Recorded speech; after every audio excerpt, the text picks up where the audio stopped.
Some flops are tragic. These? They're crimes against cinema. Bloated budgets, terrible creative decisions, and absolute disrespect for audiences made these box office bombs as inevitable as they were deserved. A $115 million disaster directed by Eli Roth, Borderlands had all the ingredients for success. Big stars like Cate Blanchett, Jamie Lee Curtis, and Kevin Hart, and a massive fan base from the video game series. Instead, it limped to $30.9 million worldwide and earned a laughable 10% on Rotten Tomatoes. Fans of the franchise took one look at the cast and said, "No thanks." Sorry, but casting a mid-50s Blanchett as Lilith, a sexy, fierce femme fatale in her 30s, just showed how out of touch the filmmakers were. The bigger crime? A PG-13 rating that sanitized the gritty, over-the-top violence fans loved. Combine that with a script that fundamentally misunderstood the game's appeal, and this bomb was inevitable. With a $270 million budget, you'd expect this sequel to Captain Marvel to dominate. Instead, it sputtered to just $206 million. And the reason is simple. The movie tried to weave in characters and storylines from Disney Plus shows like Ms. Marvel that most fans hadn't even seen or didn't care about. Marvel's strategy of turning indie directors into blockbuster filmmakers backfired here, as it did with the Eternals. Worse, insiders whispered that the Marvels was set up to fail. Minimal merchandising, poor timing, and bad buzz ensured it bombed, and gave Marvel the excuse to hit reset on its flailing cinematic universe. Playmobil the movie was a $72 million catastrophe that grossed just $16 million worldwide. In the United States, it had the worst opening weekend ever for a film playing in over 2,300 theaters. And no, you can't blame Frozen 2 that was released only weeks prior. Playmobil bombed because it was bad. Critics torched its bland animation, lazy storytelling, and its total failure to make the toys look fun. One reviewer called it, and I quote, "a barrage of colorful images and a generic, uninspired story." This wasn't a movie. It was a glorified ad that failed at being an ad. But nothing, and I mean nothing, beats United Passions. This $30 million FIFA-funded self-hagiography grossed $168,000 worldwide. Its U.S. domestic total? A laughable $918. The timing on that was incredible.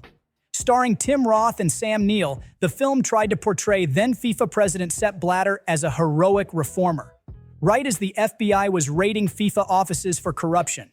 The script was rewritten to make Blatter the star of FIFA's history, and he even edited the film himself to cut out any criticism. Critics shredded it, with Rotten Tomatoes giving it a big fat 0%. And just 1 year after the movie's release, Blatter was banned from football for, you guessed it, corruption. Eddie Murphy ruled the box office in the 90s, but by 2002, his Midas touch was fading fast. Set on the moon in 2087, this $100 million sci-fi comedy was so bad, the studio shelved it for 2 years, hoping to quietly bury it. But they couldn't escape the disaster. When it finally hit theaters, it made just $7 million worldwide. With unfunny jokes, atrocious CGI, and chemistry-free leads, this flop couldn't be saved, even with Rosario Dawson and Pam Grier on board. Murphy himself later joked that the movie only got made because no one dared to say no to him. After Pluto Nash, they probably started. How do you mess up the same story twice? Apparently, Simon Kinberg decided that failing with The Last Stand wasn't enough and thought, why not fail harder? This $200 million train wreck lost $133 million. Yes, even more than Cats. Critics ripped it apart, giving it a measly 22% on Rotten Tomatoes, and the film's reshoots didn't help. The original ending was scrapped because it felt too much like Captain Marvel. And what they replaced it with? Somehow even worse.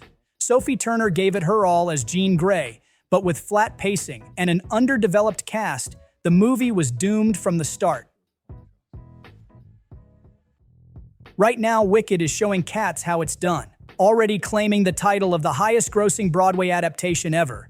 Cats, with a $95 million budget, managed to lose Universal over $113 million. What went wrong? Oh, where to begin? Rushed production led to unfinished CGI, including the now infamous butthole cut. The cast was stacked with legends like Judi Dench and Ian McKellen, and modern stars like Taylor Swift and Idris Elba. But no amount of talent could save this cinematic furball. Critics hated it. Audiences hated it. Even the Oscars mocked it. Rotten Tomatoes gave it a 20% score, but the real insult? Watching Sir Ian McKellen lick his paws on screen. You probably haven't heard of it, and there's a reason. Picture Avatar, but if everything about it was bad. After 6 years of development hell, it looked outdated the moment it hit theaters. The story was a painfully generic tale about a teenager uniting two tribes. And believe it or not, this was supposed to launch a trilogy. Instead, it barely launched at all. But there's a tiny silver lining. Delgo's animators uploaded their work online during production, and some were discovered by professors and agents who helped them land jobs. So while the movie bombed, at least its creators didn't go down with the ship. This motion capture nightmare wasn't just a flop, it killed an entire studio. The animation was so deep in the uncanny valley, it practically dug its own grave. Critics and audiences were united for once. The characters were grotesque, the story was lifeless, and the title sounded like a joke. By the time Disney tallied the losses, this disaster had burned over $200 million with added marketing costs and took Image Movers Digital down with it. No list of flops would be complete without this one. Though, arguably, it's a lot less awful than Cats. With a $263 million budget, you'd expect a cultural phenomenon. Instead, Disney got itself the biggest box office bomb in history.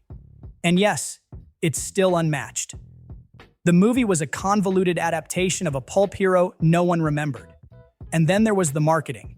Vague trailers, posters with nothing but silhouettes, and zero effort to explain why anyone should care. Director Andrew Stanton thought audiences would be wowed by abstract beauty shots. Spoiler, they weren't. Instead of a cultural reset, John Carter became a cautionary tale on how to burn through a fortune.